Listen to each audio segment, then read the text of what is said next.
Oi, tudo bem?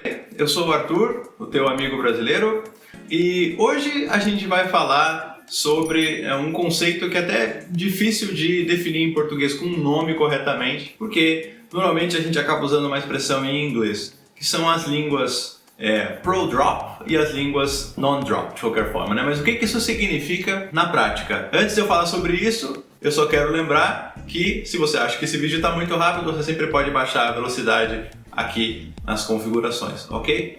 Muito bem, o que é uma língua pro-drop? Na verdade, essa é uma língua que, pela utilização dos seus verbos, né, e das outras partes da frase, você já identifica quem está falando, quem está fazendo o quê. Em italiano você vai dizer, por exemplo, mangio, mangio. Mangiare significa comer, né? Quando você tem mangio com a letra O, isso implica que quem está comendo sou eu. Essa letra O, ela significa que eu estou comendo. Você já sabe isso pela própria letra O.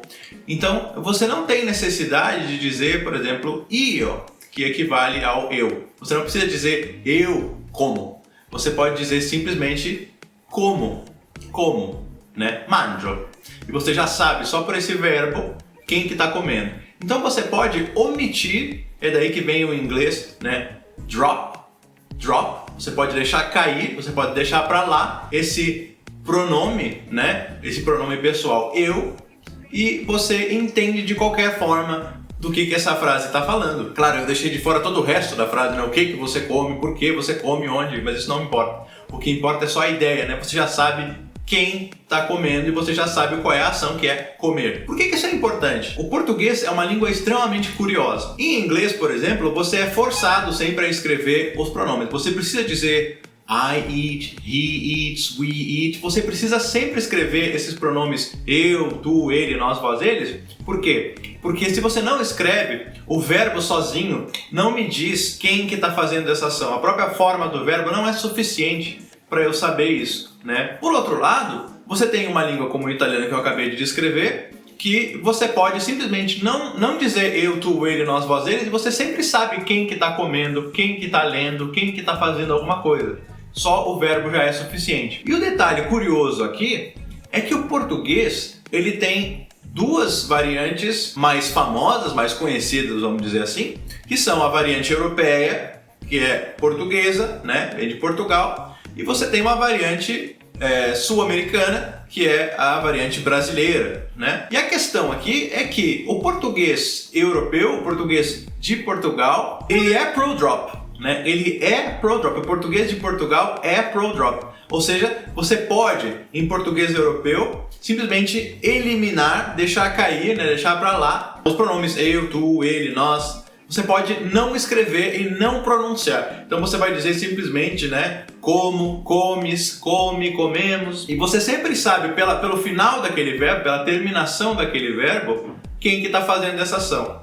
E no Brasil é diferente. Eu já falei sobre isso num outro vídeo aqui, que você só precisa na prática de 3 formas verbais para conseguir conversar em português, que eu separo elas assim: eu, tu, você, ele, ela e a gente, e vocês, eles, elas. Na verdade ainda tem o nós, mas o nós ele é razoavelmente formal, então eu sempre deixo ele para lá. Eu vou fazer um vídeo diferente só sobre isso, sobre nós, mas na prática você consegue conversar e compreender 99% do que as pessoas falam só com 3 formas verbais, diferentemente de Portugal. Então veja que quando eu faço essa minha lista, né, de pessoas, eu sempre digo lá eu, tu, você, ele, ela, a gente. Por que eu repito, né, eu junto todas essas pessoas juntas? Porque todos esses pronomes, todas essas pessoas, eles têm a mesma forma. Eu vou dizer tu come, você come, ele come, ela come, a gente come, ok?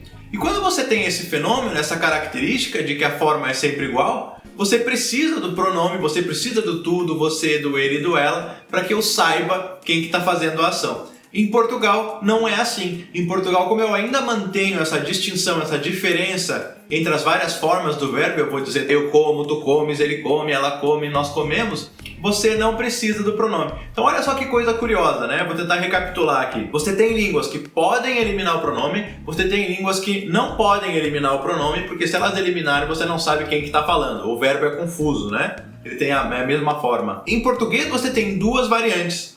Uma que você pode eliminar o pronome porque o verbo sozinho ele dá essas formas, essas diferenciações que você precisa ter para entender quem está fazendo o quê.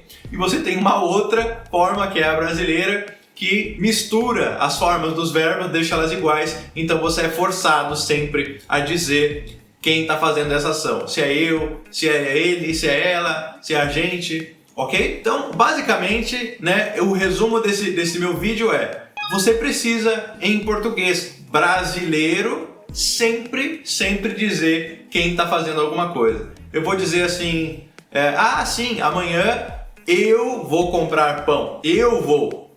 Eu não posso dizer amanhã eu vou comprar pão. Né? Isso é possível, mas é incomum. Mesmo no eu, que você tem a forma certinha, você sabe quem que está falando, pelo costume da gente usar o tu, você, ele, ela, a gente, vocês, nos outros verbos, você acaba sendo forçado mentalmente a dizer eu também, ok? Você sempre vai ter que dizer ele, né, acorda sempre às 7 da manhã, todos os dias. Ela vai trabalhar amanhã com o João, né? Nós, ou melhor dizendo, nós não que é formal, né? A gente, ontem a gente comeu uma pizza. Você sempre tem que dizer quem que fez alguma coisa, ok? Você sempre tem que usar esses pronomes eu, tu, você, ele, ela, a gente, vocês, eles e elas, em português brasileiro. Em Portugal não, em Portugal você pode omitir esses pronomes, tá? Muito bem, eu espero que você tenha gostado desse vídeo, era mais ou menos sobre isso que eu queria falar. Se você tem alguma dúvida, você sempre pode deixar um comentário aqui embaixo, uma pergunta que eu vou tentar te ajudar. Eu espero ver você na próxima. Um grande abraço, tchau, tchau!